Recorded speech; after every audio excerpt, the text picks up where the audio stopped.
Well, after a bit of delay, we welcome you back here to Daytona Beach and Jackie Robinson Ballpark as we delve through a plethora of technical problems, rain, change in location out here now in the Turtle's Nest, but we still have baseball to play. Let's get you caught up on what you've missed as George Gonzalez is currently at the plate for BCU. He faces Drew Dixon for Northwestern in our 5-3 game. Currently in the bottom of the 8th inning. And he's struck out. Rodriguez goes down on strikes, very angry with the call, jumping up in a little bit of frustration there. But let's get you caught up on what exactly has transpired since we left you at the end of the 6th inning. Northwestern, of course, the home run by McElpatrick just about the time where we took off, moved locations, as the first pitch to Peter Vasquez is laced out into center field. He will have a base hit with one away, again in the bottom of the 8th inning. So Northwestern takes the 4-2 lead back in the 6th inning off the second pitch he sees from Colby Lipovsky, taking over from Marcos Gamboa to take that 4-2 lead. They take a 5-2 lead on a single from Livermore that gave them some cushion there. We did see Beneke return to the mound, the starter, even after the rain delay. He worked one batter and was replaced after hitting Ramses Cordova to start the bottom half of the 6th inning. And then, of course, Bethune-Cookman took one run back as Jamie Villafane singled to right, scoring Peter Vasquez. Been a quiet inning since, worked very quickly. Again, we are in the bottom of the 8th. We apologize for the many technical things we've dealt with today. We appreciate any and all patience as we still deal with the renovations here at the Jack. Of course, weather will probably be audio only from here on out, as there's a check over at Vasquez on first. Just in the event that some rain does roll in, we've got some equipment that we don't want to lose if we want to bring you the rest of the season here on the CatEye Network. So we want to make sure we keep that taken care of. The pitch to Ramses Cordova is a ball. It'll be a 2-0 count. As hopefully now we get in a little bit more of a swing of things, going radio only from this point. The 2-0 is hit over to the third baseman. Bianchina goes to second, does not get the lead runner, but does get the runner at first. But that's all they need as the Northwestern Wildcats maintain their 5-3 lead. We will head to the 9th inning with Bethune-Cookman trying to make something happen. Just 3 outs to play with here at Jackie Robinson Ballpark. We'll be right back.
Colby Lipovsky will return to the mound for Bethune-Cookman. He's worked 2 2/3 innings so far, allowed 2 runs, 1 earned on 3 hits with a walk and a pair of strikeouts. He will dig in on the pitch as he throws a first pitch to Jackson Freeman, the 5-hitter for Northwestern. Second pitch to him, appealed down to third base, is ruled no swing, so 2-0 here for Jackson Freeman, with the Bethune-Cookman Wildcats trailing 5-3 here in the top of the 9th inning. That one is in the dirt. 3-0. Bit of a wild pitch. Both offenses have really gone quiet for the most part after that explosive 6th inning for Northwestern. Here's the 3-1. That is hit hard out into center field. Straight to the center fielder. Rivera is right there, and he's able to get that crucial first out. If you take a look at the line score, Northwestern has 5 runs on 8 hits. Bethune-Cookman has 3 runs on 6 hits with an error. Very much within reach still for BCU. For Northwestern, we will see a pinch hitter who is not showing up on my roster. I will get you who that is in just a moment. That is number 3. Oh, excuse me, that is Tony Livermore. Just overlooked that. It will not be a pinch hitter. He started the game and has had a solid game to this point. The second pitch he sees, he takes for a ball, 1-1. Wildcats in their baby blues today, with Northwestern sporting a black and gold. There's another ball from Lipovsky. That one's low. They'll be wearing their more, well known for their purple that I think they will be wearing in the second leg of this doubleheader. That pitch outside. 3-0 now to Livermore.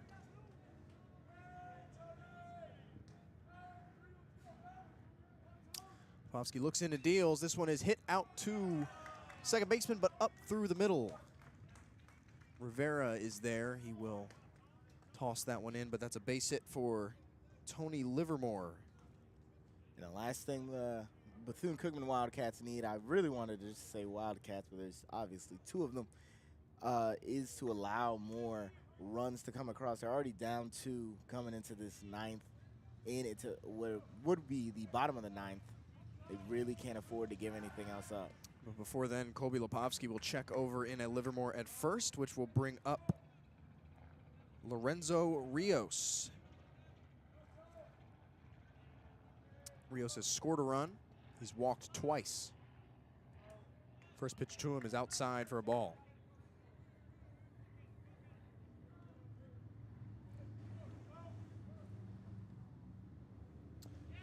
The second pitch in there, 1-1. Wildcats last night faced the possibility of entering the 9th inning with a 1-run deficit, but instead ballooned in the top of the 9th with 4 runs that became an 11-6 that they could unfortunately not overcome. This one is swung on and missed. That brings our count to 2-1 on the sophomore catcher, Lorenzo Rios.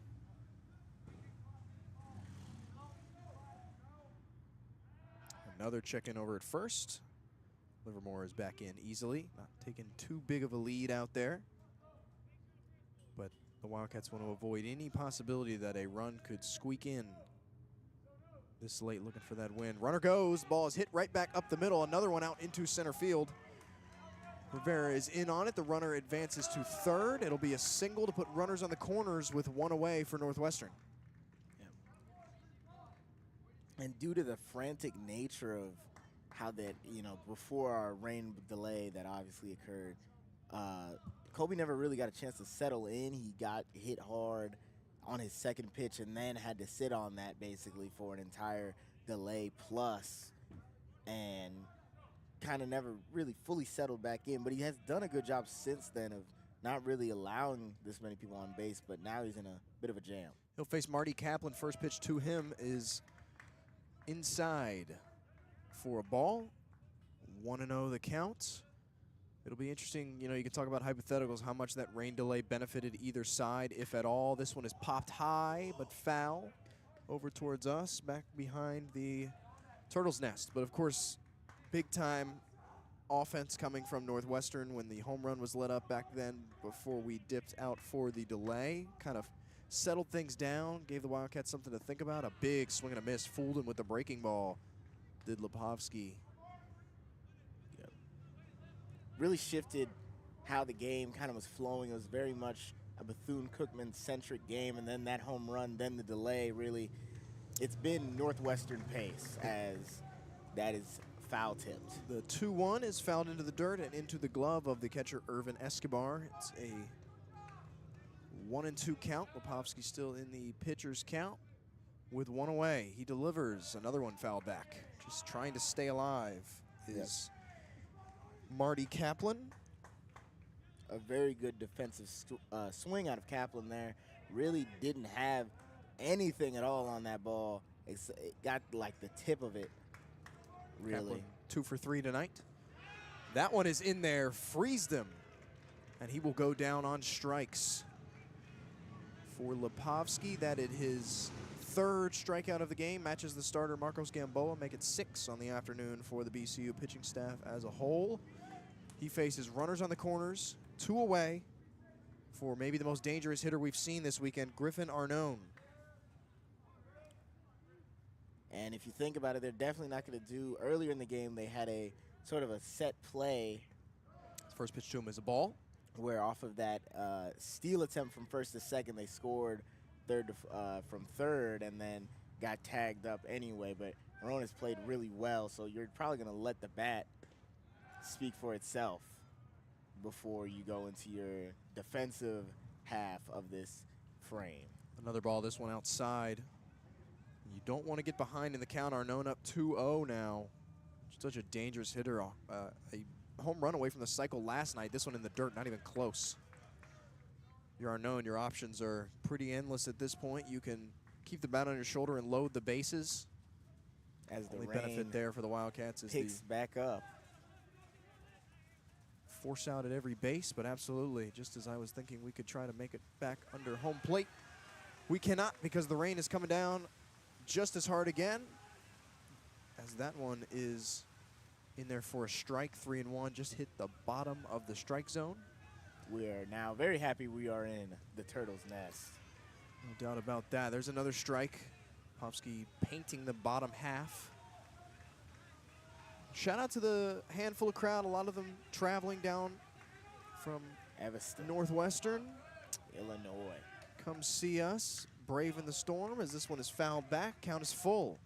And it's probably, what, in the 30, 40s at best up there, so.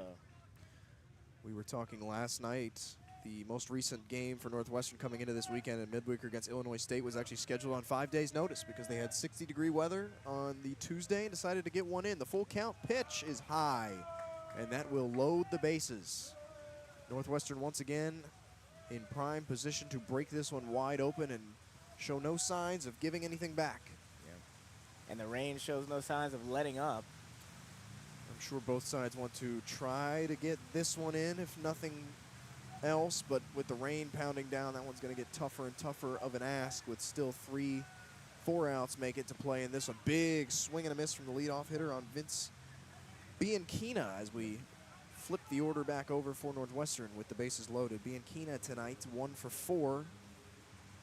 He stranded a couple of runners. He'll go over and have a quick chat with the coaching staff. I think the umps at least want to get out of this half of the frame before taking probably a break for the Wildcats' last 3, unless the rain lightens up. Figures to probably be a spotty showing from here on out. Rain-wise, as Bianchina digs back in, Lepovsky going to have his work cut out for him. With the rain pouring down, this one swing on a miss. Got him with a strike, a fastball, down low. Bianchina attempted to kind of golf at it, but no luck as he's down 0-2. Big pitch here for Lepovsky. He delivers. This ball is hit foul down the third base line.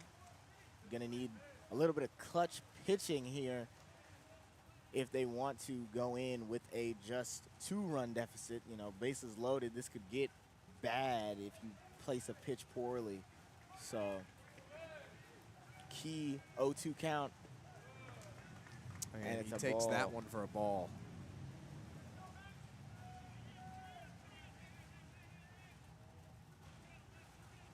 3 on, 2 out.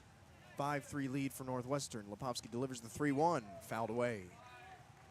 At first, almost looked like a bunt, swing bunt basically, but gets fouled before it can go stay in for much longer. That was a 1-2 count. Trying to look at a lot of different things in our setup out here at the Turtle's Nest. The 1-2 once again. That one is hit high, but not very deep, but it is carrying a bit out into right field, but no trouble there for Figueroa. So the Northwestern Wildcats strand 3 and give BCU a chance to try to get something across, try to put something together, try to take the first game of our doubleheader, the second game of our series. We'll find out what they've got cooking when we return. You're watching Bethune-Cookman Baseball on the CatEye Network.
Righty Drew Dixon returns to the mound, looking to close things out in Game 2 of our 3-game series here at Jackie Robinson Ballpark between Bethune-Cookman and the Northwestern Wildcats of the Big Ten.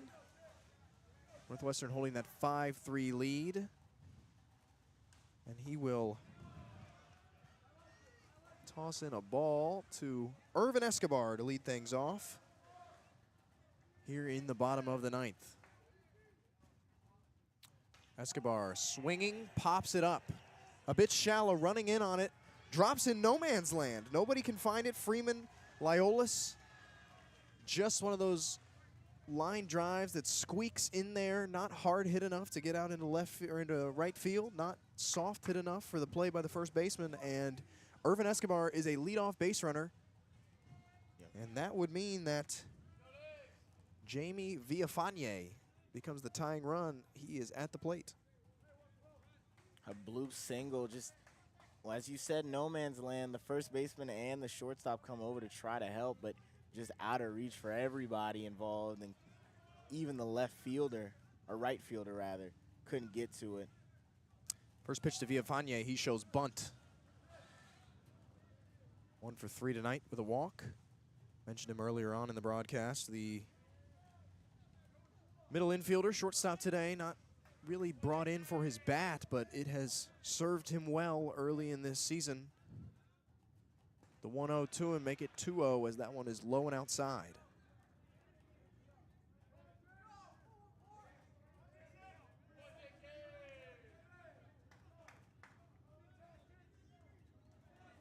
Not a huge lead for Irvin Escobar over at first.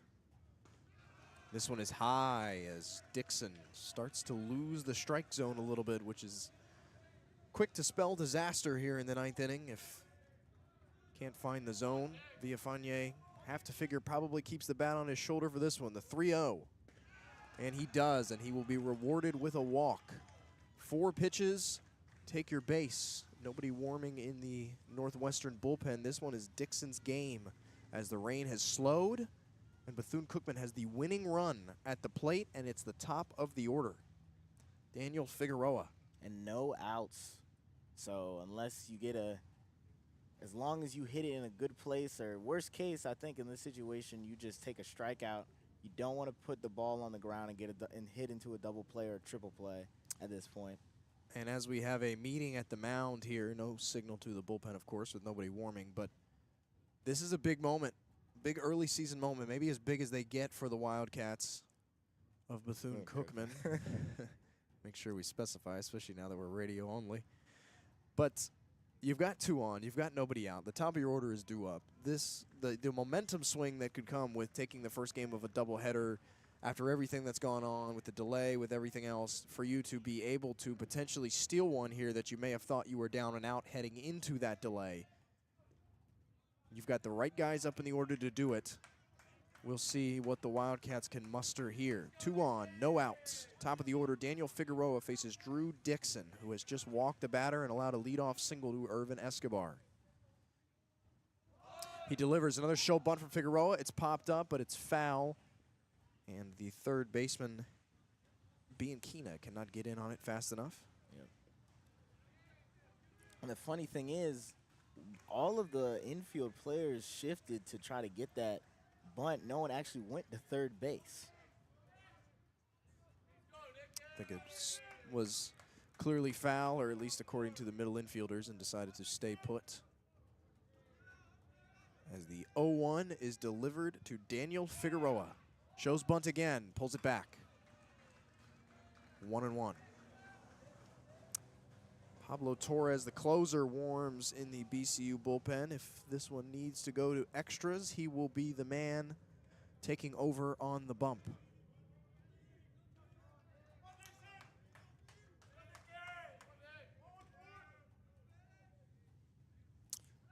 The 1-1 now is hit hard and fair through the hole at shortstop. That'll score a run. And just like that, it is a 1-run ball game. 1-run ball game at the corners. Great piece of hitting there. The infield shifted to try to, deal with the bunt prospect, and just gets hit into that open space over there in left field. And now you have runners at the corners. Villafane at third, Figueroa at first, and maybe the hottest bat in all of the Southwestern Athletic Conference to start this year. Up at the plate, it's Garrett Chun.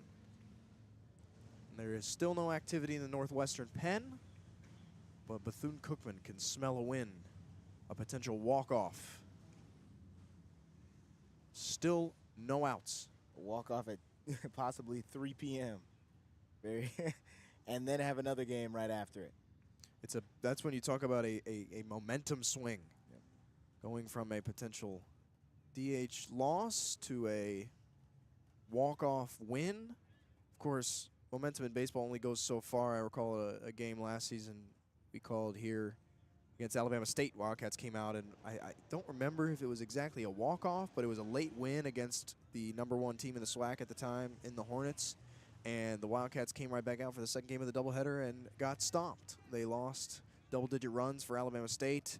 So your momentum, of course, is only as good as your next starting pitcher, but Wildcats would still be lucky to get out of here with a win today. Garrett Chun at the plate after a short meeting from the infielders from the coaching staff of Northwestern. Drew Dixon looks in.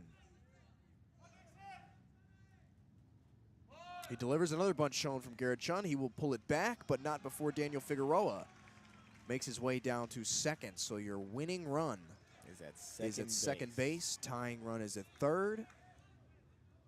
Anything into the outfield at this point could win the game. Yep. And you can't double him up anymore. So as long he wants to probably pull it close to first base here, get in, possibly try to get another bloop, if not hitting it very hard, obviously. The 1-0. Make it 1-1 as that one is fired in there for a strike. And if the count goes a certain way, you might just see them walk him intentionally at a certain point and just try to get the force on the next batter. Certainly not a bad plan, but not when you've got so much depth. As there's another ball in this BCU lineup with Sergio Rivera, the leader in average on this team, looming on deck. No soft spots, especially in the top of this BCU order. The 2-1 to Chun is in there. 2-2. Big pitch coming up. for Drew Dixon.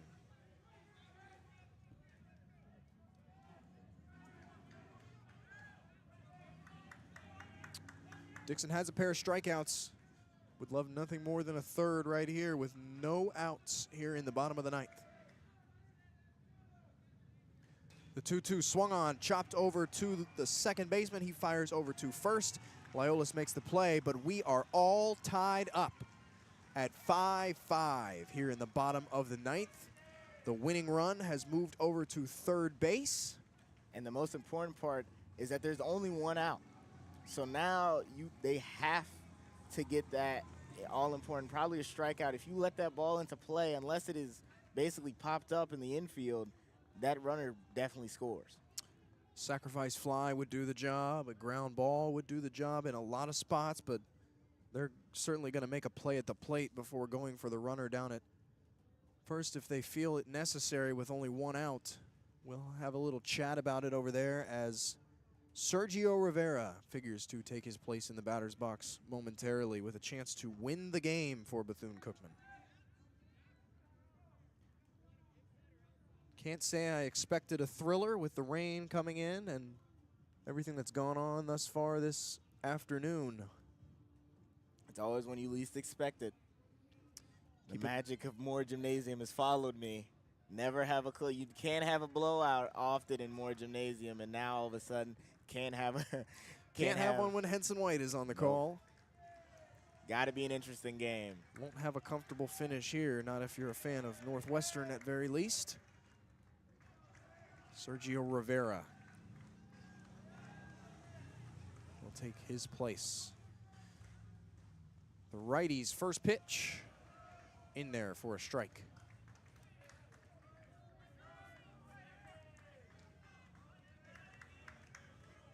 Righty on righty, Rivera to Dixon. The 0-1 pitch coming. Shows bunt again. It's sent right back to the pitcher who grabs it in the air. Nearly disaster for the Wildcats, but Figueroa is able to scurry back to third base and avoid the potential double play with no one covering the bag. And we saw that earlier, ironically. I pointed it out. No one went to third base on the bunt the first time. The same thing happens there. And obviously you're trying to stop the out at home, but no one covered third, and now you're looking at a second opportunity when you probably could have gotten doubled up there. Drewby Pinkston takes over in left field for the starter today. That was Marty Kaplan. But now it's George Gonzalez-Febo with a runner on third, 2 away now. It's got to be a base hit. First pitch to him is hit in play high out into right field, and that one is caught by Freeman, and that will send us to extra innings. First leg of a doubleheader. We will have even more free baseball coming up for you at Jackie Robinson Ballpark. We appreciate all of you sticking with us here on our audio-only stream due to the rain here at Jackie Robinson Ballpark. We will be right back. Still could be a lot of baseball left to play here. You're watching BCU on the CatEye Network.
Couple of changes for the Wildcats as we hit the top of the 10th inning at Jackie Robinson Ballpark.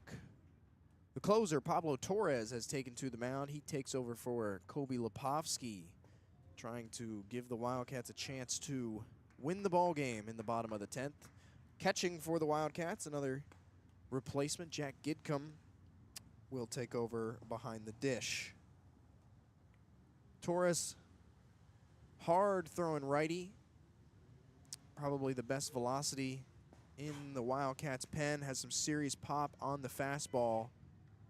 Really had a strong season last year for the Maroon and Gold as a freshman. Spent some time with USA Baseball in the offseason with Coach Jonathan Hernandez. He will face Trent Liolis, the first baseman, who will lead off extra innings in a 5-5 ball game here in Daytona Beach. First pitch to him, strike.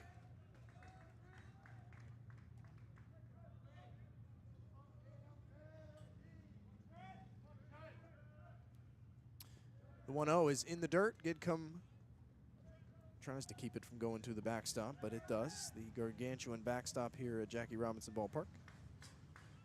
Cavernous backstop.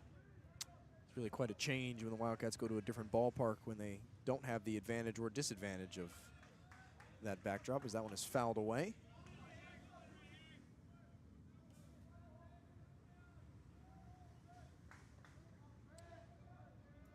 Torres, like many in the Wildcats bullpen, works very quickly. Delivery to the plate is very quick. This one is hit out into center field. It will duck down in front of the center fielder, Rivera.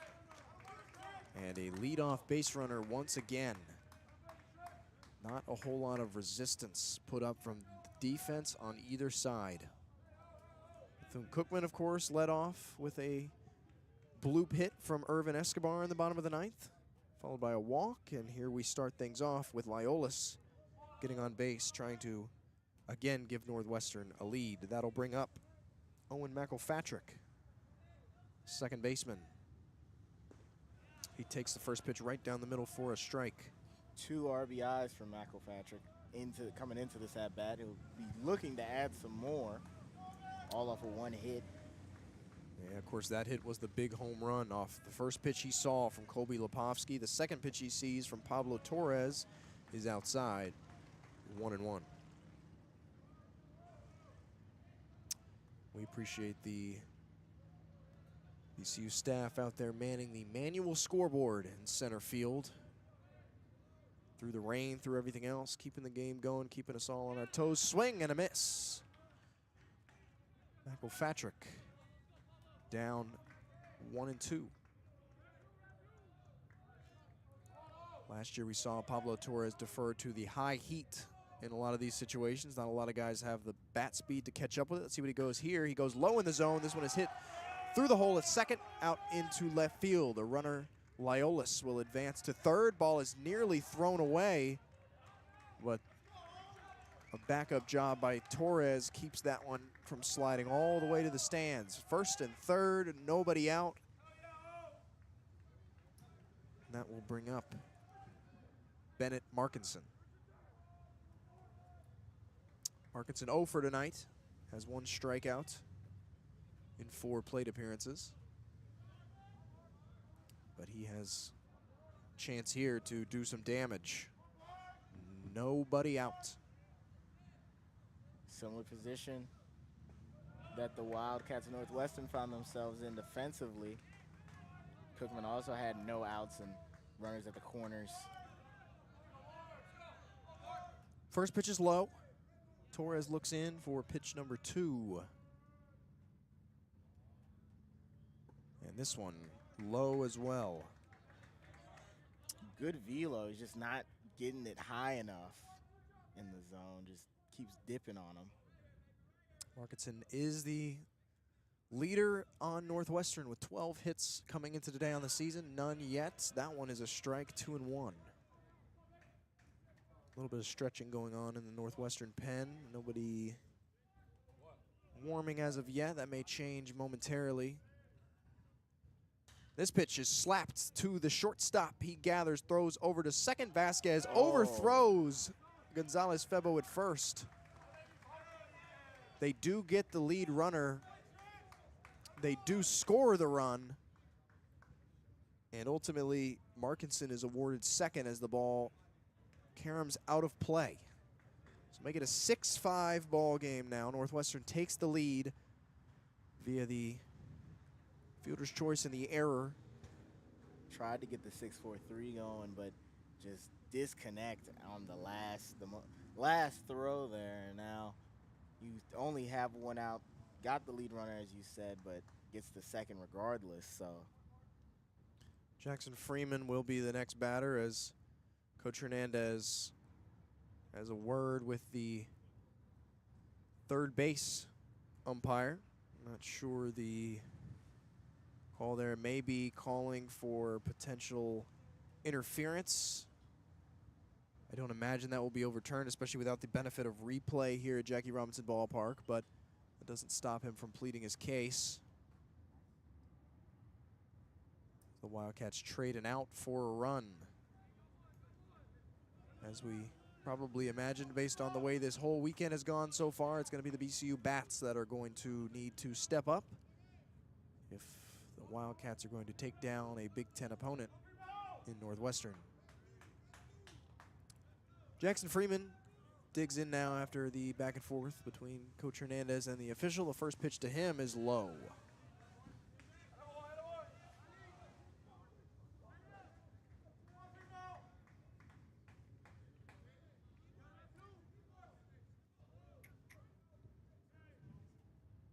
And this one is crushed out into right field, and it is long gone.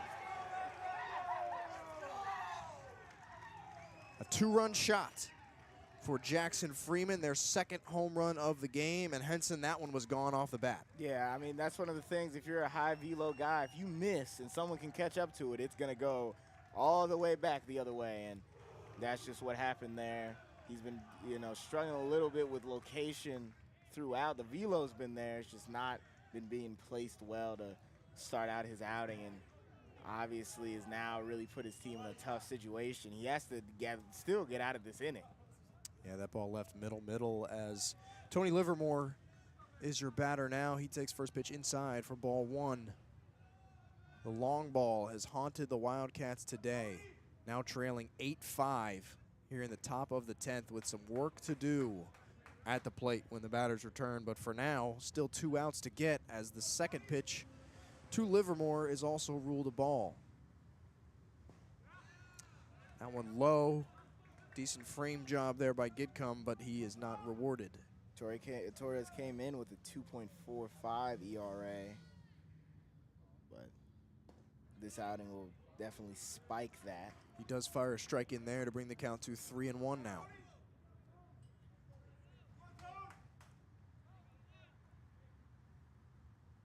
This ball is fouled back, full count.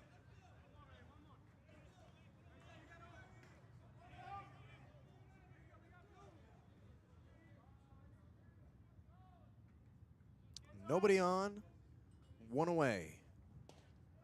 That one is inside for ball 4, and Northwestern picks up right where they left off after clearing the bases with the long ball. Livermore will take a base. That will bring up Lorenzo Rios.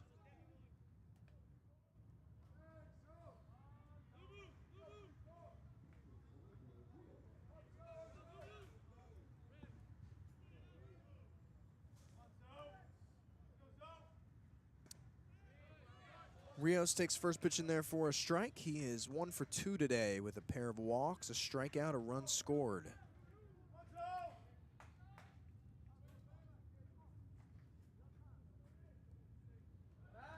Pablo Torres throws over to first.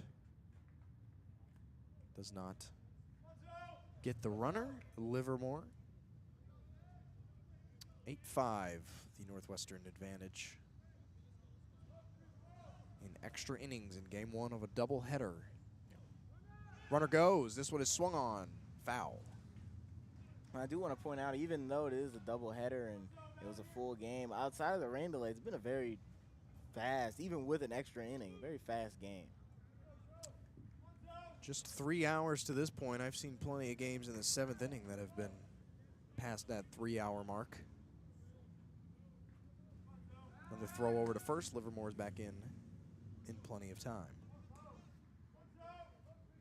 The Bikers don't seem to be affected by the rain too much. They are very much still out and about. Another throw to first. The rain has certainly cooled things down at the ballpark. We're dropping to probably low 70s now after approaching 80. Some serious humidity to start, but now it's fairly pleasant out here. Yep, and the wind has stopped as well. At first it was blowing to left field, then going to right, and now it's kind of just sitting here. The 0-2 to Lorenzo Rios is a ball. After the Torres throws over once again. 4th or 5th pickoff attempt. We saw that a lot last night. Bethune-Cookman, really both sides, very, very attentive to the runners over at first and even at second. Surprised we haven't seen one thrown away yet. The runner does go. Another foul ball. Livermore will have to go back to first. Doing some cardio out there on the base paths. Back and forth, up and down, up and down.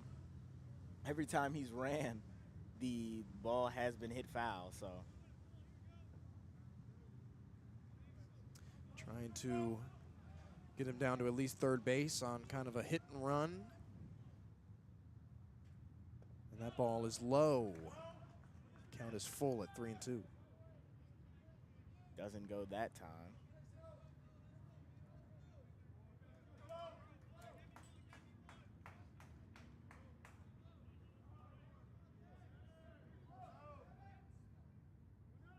Runner goes once again. And another foul ball. This one off to the left side of home plate into the bleachers. And after all of those, he's probably just going to stand here on this one and see what happens. Rio certainly fighting off some tough breaking stuff. Runner goes once again. Fastball in the dirt. No throw as he will take second base. Or not, as the manual scoreboard was incorrect, or the umps are now conversating with the first base coach for Northwestern, or third base rather. Well, either way, it appears we have a full count. Runner at second now, 1 away for Northwestern. Still threatening to bring in more runs, up 3 now. Here in the top of the 10th, Pablo Torres, another foul ball. Rios making him work.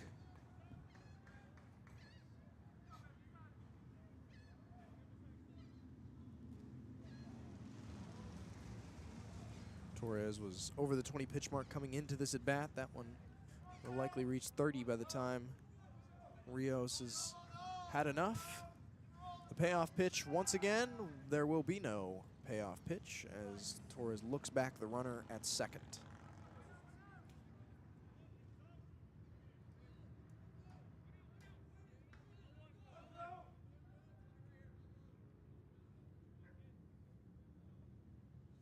Payoff pitch now.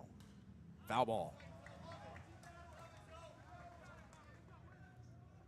And if you're outside Jackie Robinson Stadium, you probably have at least 5 or 6 souvenirs. Hard AB here from Rios, battling. Hasn't quite caught up to that fastball yet. You'd figure he'd time it up after so many foul balls, but hasn't done so yet. The 3-2 in the dirt. Ball 4. Runners on first and second now. Livermore at second, Rios at first. And that should bring up the defensive replacement last inning, Drewby Pinkston. Pinkston hitting just 167 on the year, 3 runs scored, a couple RBI. Here comes pitching coach Joel Sanchez to have a chat with Pablo Torres. Once again, the rain has completely stopped out here. Still clouds on just about every side of us. Wind has deadened Remains to be seen what else we should expect from the weather today. Came in trying to move things up and beat some late afternoon showers, but got a little bit early as the home plate official heads out to the mound to get ready to break things up on a mound visit.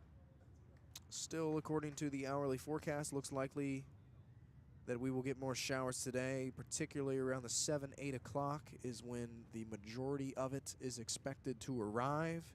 So we'll see with as long as this game goes if we'll be able to get in game 2 of the doubleheader. Of course, they will start it. Just not sure how long we will have to finish it. There will be a 45-minute break between these two games. Let everybody unwind for a minute. Get some fluids, something to eat. Probably won't see a jersey change. We didn't last doubleheader at least. Here comes the first pitch to Pinkston. Is low for a ball. Wildcats, of course, like we said, in the powder blues today. A throwback look. Northwestern going with kind of a Gaelic font with the gold numbering on a black on black jersey. This one, another ball. Pablo Torres really struggling on that lower half of the plate to find the zone.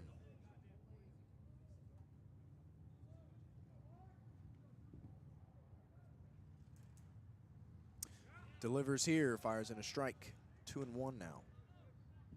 Still just one away. Runners on first and second for Northwestern, already with that 8-5 lead. Appreciate you sticking with us here on the CatEye Network. That one is low and outside. 3-1. And once again, you start to wonder if Pinkston may just keep the bat on his shoulders. It hasn't been able to consistently locate and hasn't really shown that. So as a batter, you definitely will see. As that one is in there. Touches that low outside corner. Definitely kept the bat on his shoulders, was looking for the walk, but does not get that call in his favor. And after the pitching, the coach conversation, he has slowed down. As he chops this one out to the third baseman, fires over to Gonzalez Febo to get the outs. 2 out in the inning. Runners advance to second and third. Pinkston is retired, but does his job moving the runners up. Nice play by Ramses Cordova over at third to scoop that one. Yeah, does exactly what he probably was told to do. You're the defensive substitution. We didn't really expect you to need to hit, especially considering you went through most of their order at this point. And that'll bring up the 9-hitter, ever dangerous Griffin Arnone. So far today, he has going 1 for 3 with a walk. Second pitch to him is in the dirt, and he will once again, as so many Northwestern batters have, get in front of the count. 2-0. First pitch strikes have not been easy coming for Pablo Torres. There's been something in the eye of the Wildcats catcher. Doesn't look like a contacts lens issue for Jack Gidcombe. He will try to get whatever's in there out, puts the helmet back on, back into the crouch.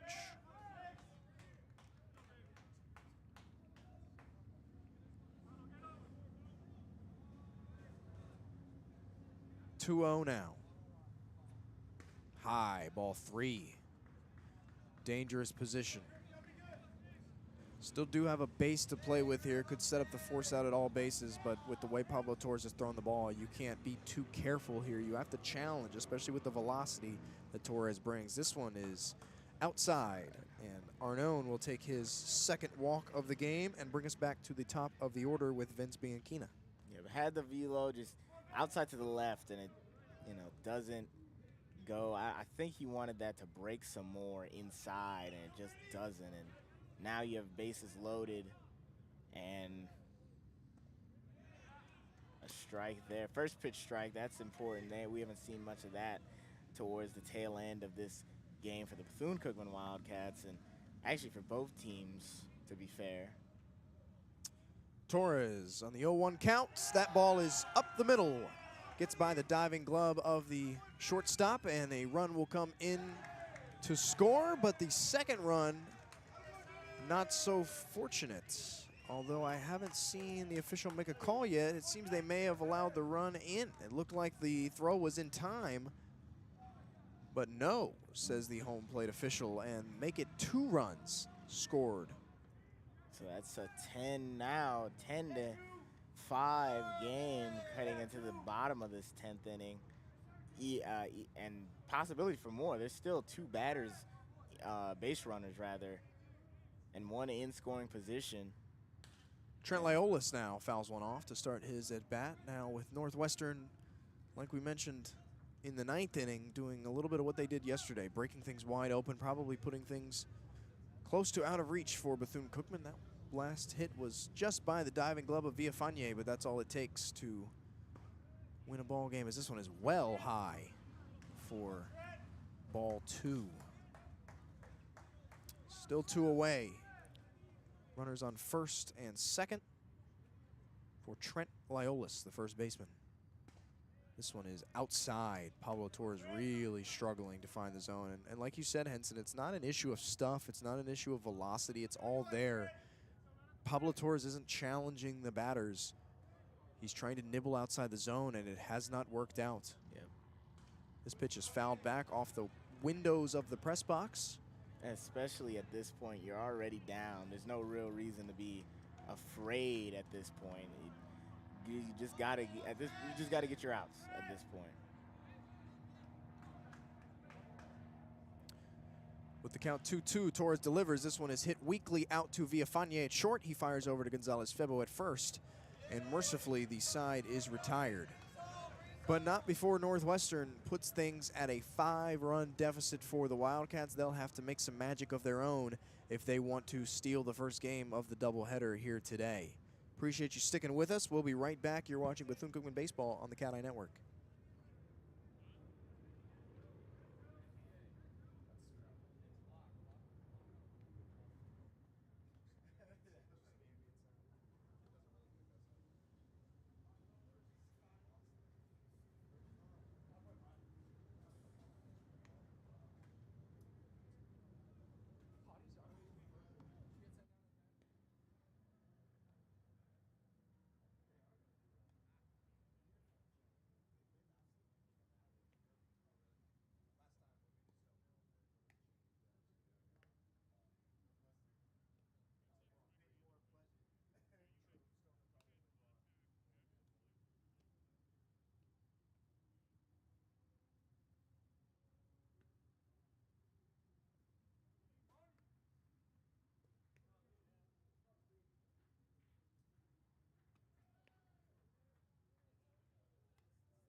Drew Dixon returns to the mound for Northwestern now with the benefit of a 10-5 Wildcats lead. Manny Soufrain will pinch hit to lead things off in the bottom of the 10th with a big deficit to overcome. He will take a strike to open up the bottom of the 10th inning in the first game of a doubleheader here today. Working quickly, Dixon fires in another strike, and Manny Soufrain quickly down 0-2. Manny Soufrain played last year, had a 300 batting average in 2023. And big swing through this one, and he goes down without much of a fight. 1 away. That was 2024 rather, but it's going to go down a little bit after that. Good job by Dixon, who is still out there. Respect to him after, you know, blowing the lead in that 9th inning, and now with this 5-run lead that his offense has graciously gifted him, is now locked in. I think that it's 4 straight strikes for him. Colton Olison digs in now. He was a defensive replacement an inning back. He follows Soufrain. He takes a ball and a strike to open the at-bat at 1-1. Olison struggled a little bit to start this season, has yet to really find his footing at the plate after a career season last year. He fouls this one back, 1-2. Wildcats just trying to put anything together to try to get back into this one. A frustrating end, a frustrating game all around for Bethune-Cookman. As the 1-2 pitch is flared out foul. Better than being out there in the rain, though. The rain has stopped to this point. That ball is high and inside on Olson. Of a smaller frame, so a smaller strike zone, and he takes that one. Yep, and a very crouched stance as well.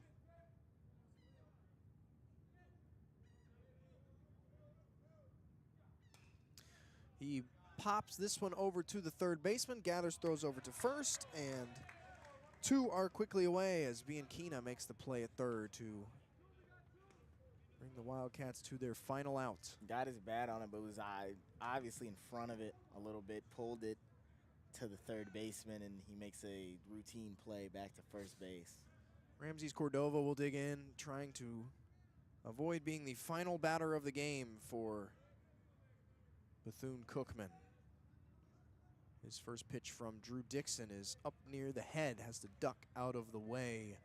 Cordova 0 for 3 today. He's left 4 men stranded on base, dating back to the bases loaded situation in the early innings. He takes a ball there.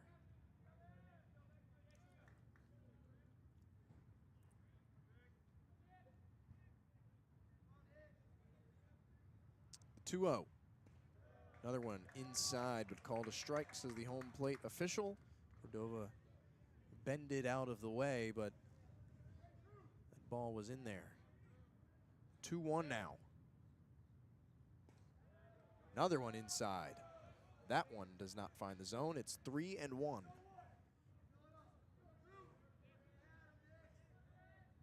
Got to get it started somehow, and a base runner right here via the free pass could be what the Wildcats need.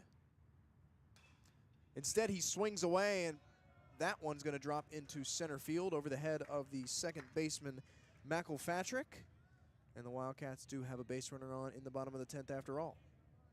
Cordova does a great job just putting that where nobody is in the middle of that center field space. Worked the count well. Now, you know, it's on your teammates. You need four other base runners to tie this game. And so another defensive replacement last inning. We'll dig in now as Jack Gidcombe takes to the plate. The tall, lanky catcher will take ball 1. And not expecting to be in this opportunity, but a chance to show what you can do in relief as the runner goes. Cordova will be given second on the defensive indifference, and Gidcombe will take a ball.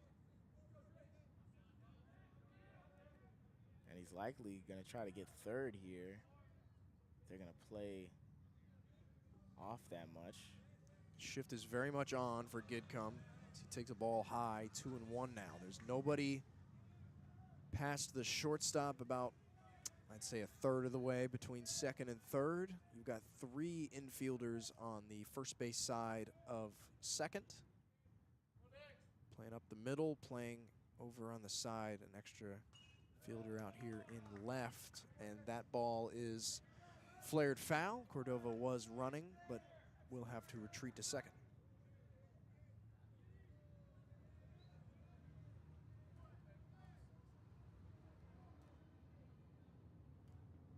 Could be last pitch of the game here.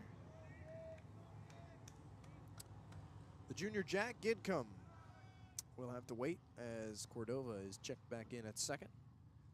No throw over, but a look back.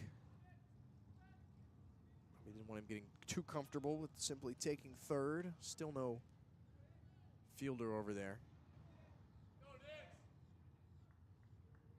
BCU trails 10-5 here. The 2-2 coming to Jack Gidcombe. Dixon deals, swing and a miss, strike 3.